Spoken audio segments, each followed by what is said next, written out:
What's happening, BookTube?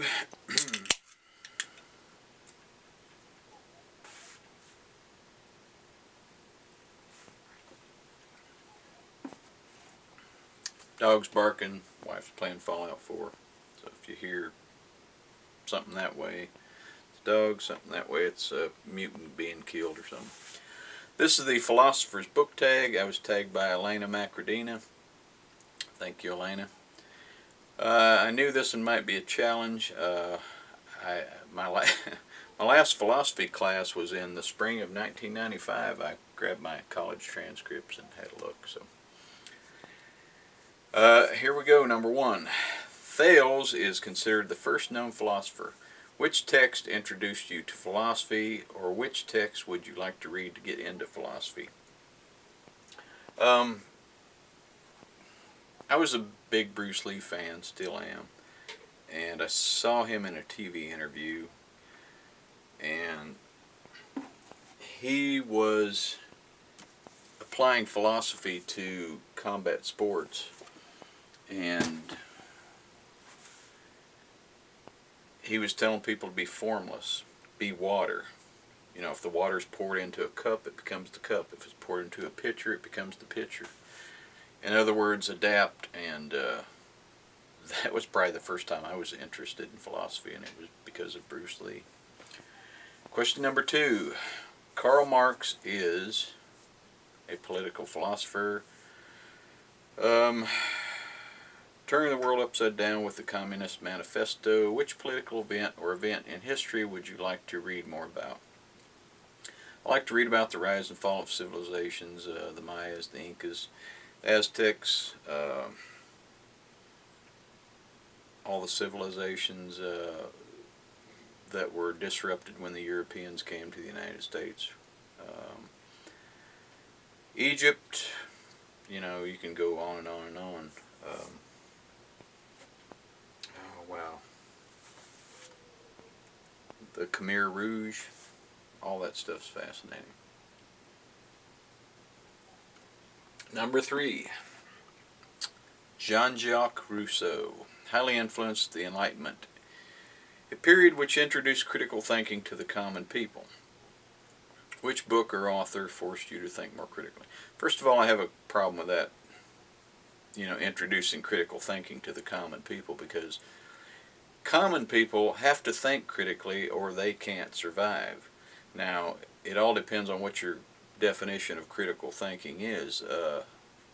You know, I live in eastern Kentucky, and back when I was a kid, I met old-timers that could, you know, figure out all kinds of stuff that some college-educated person wouldn't know, because critical thinking is, you know, was done by necessity. They had to figure out how to, you know, survive and not die out here. So, and it's that way in every off the beaten path type culture. But anyway, which book or author? Believe it or not, it was Erich von Däniken, Chariots of the Gods, and I was 10 or 11. I think that was published. It was published in '68. Film came out in 1970, and I started wondering, you know, obviously there was any truth to any of this stuff. So, of course, I've always been a critical thinker. So. Number four, Voltaire once said, "I do not agree with what you say, but I'll defend to the death your right to say it." Which is a popular book that everyone seems to love, but you didn't. Harry Potter. I understand why people like it. Maybe if I had been a kid when it came out, but it's just not my thing. I don't care about kids at a school with witchcraft and stuff like that. It's just not my trip. Might be other people's trips, but it's not mine. I mean, you know, my in-laws love it. I know a lot of people that love it. I'm just not one of those people. Question number five.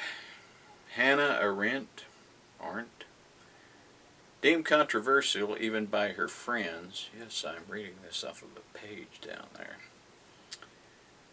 Hannah did not shy away from telling what she thought was true. Name a book that will leave readers uncomfortable but tells an important story. Bury My Heart at Wounded Knee by D. Brown. Now, after I read that, it'll make you think for quite a few days.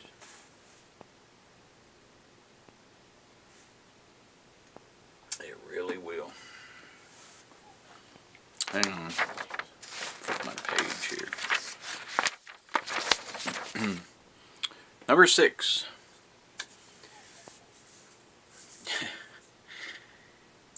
You must have chaos within you to give birth to a dancing star.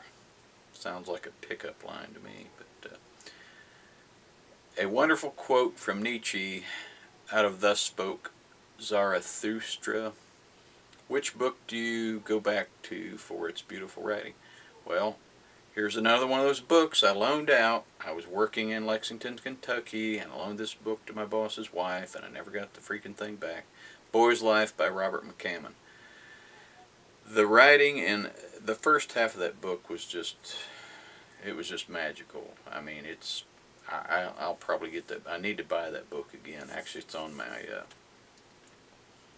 my wish list on a website. Number 7, Jean-Paul Sartre raised the question, what is literature?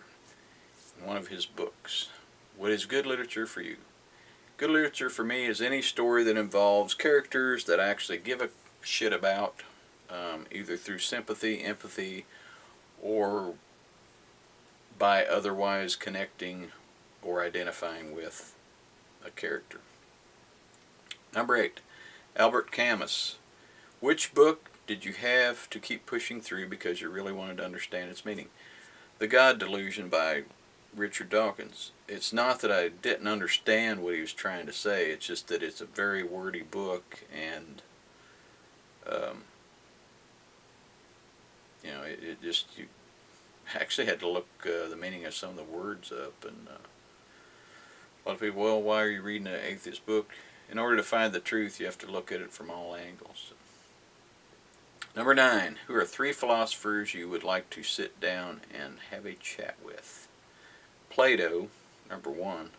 I'm watching a wasp fly around over there. Plato, number 1, just because it's Plato, and I utilized his allegory of the cave in my book, which I stuck back there. I'm not going to self-promote, but